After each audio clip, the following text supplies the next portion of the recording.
Creativity is the addiction. You were born with it. You're going to die with it. You're going to give it so much of your time and energy, and you're going to sit there one day and you're going to say, I'm not getting anywhere. And yet it's still knocking on your door. Unplugged, because we will always say yes to creativity, totally uncut, because we all make mistakes. So turn it into a tool. This is Arrow Unplugged. In the studio, these are my interviews today. David Litzwager has a book with National Geographic. It's about the octopus and the seahorse and jellyfish. And so I did all my show prep on that yesterday. And then this one here, this is Rebecca Metz, who I'll be with at 10 o'clock. She's part of the TV show Better Things. And it's always interesting to step into the studio and to see the handwriting of the person that did the show prep the day before, because it's never, I mean, now look over here to my left and you can see the writing of what I did this morning. And it amazes me how it changes. It's almost like it's two completely different personalities in the way that the show prepper versus the guy who gets up to write his 3 pages every morning. It seems like the one in the morning has more flow. There's more music involved there, whereas the guy who does the show prep is just throwing thoughts down. He finds things, he quickly puts it down.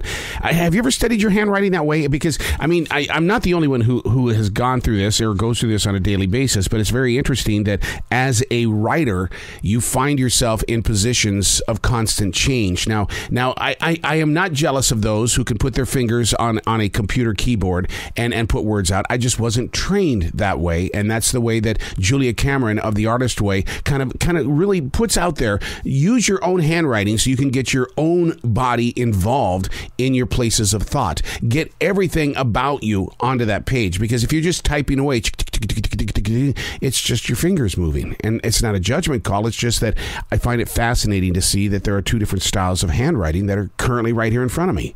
Hey, it's Arrow. This is The Choice. This is what I was writing while the sun was waking up on a brilliant new day, and today we're reading from April 7th, 2022. An interesting thought was shared with me in prayer this morning, and it really kind of grabbed my heart and gave it a good squeeze. I don't know if it was a positive squeeze, a loving squeeze, or a squeeze to try to get more nectar from the tree. I don't know. But this is what the thought was. For who we are isn't to be a self, but rather a united generation. For who we are isn't to be a self, but rather a united generation. This came to me while listening to my wife speak this morning about Mama Mac, who has Alzheimer's. I'm touched by the lives of those who have been chosen to be caretakers. Maybe it's because of my age. I'll be 60 this June, but I know 3 amazing heroes, and it's only been within the past couple of years. They didn't choose to be the leaders they became, yet I've never heard them complain. They accepted their roles in this everyday life. I call them earth angels. It's never been about self. As we grow with this modern wave of sights and sounds, the world is speaking in ways that showcase a united generation. I mean, look at what Poland is doing in the areas around Ukraine. We must remain strong as a people, not a self. For every decision made today can and will inspire and or poison what will become the unwritten tomorrow. It's not about self.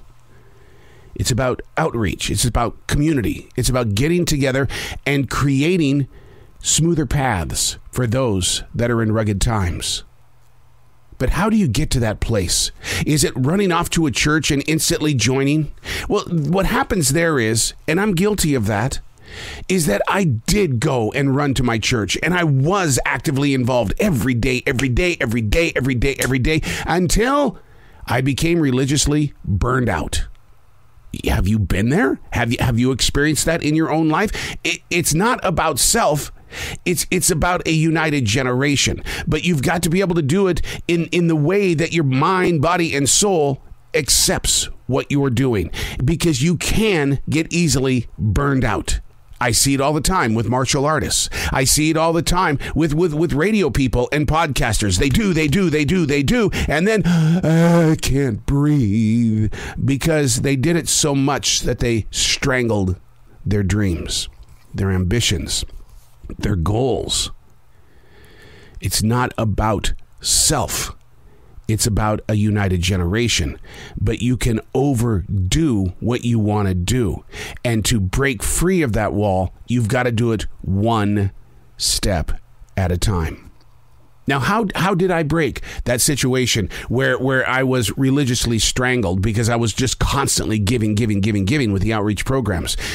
I became it's a defrag journalist, a defrag. I broke it down. And I would sit there and remind myself, remember the last time when you gave too much, this is where you were. Are you there now? I asked the questions. How are you in this moment? And are you still a giver? Or are you doing this because it's the new addiction, the new habit? You feel like that this is what you need to be doing. So therefore, out of all things you're going to sacrifice, this is not the thing that you're going to throw to the side. And then you get burned out. Breaking through the burnout is knowing where you presently stand right now. Because getting back to where you need to be when it is the outreach, you're going to carry with you the weight of where you once used to be. So be alive in your moment, but also be aware. Don't overdo the outreach. I'm Arrow, and that's what I was writing while the sun was waking up on a brilliant new day.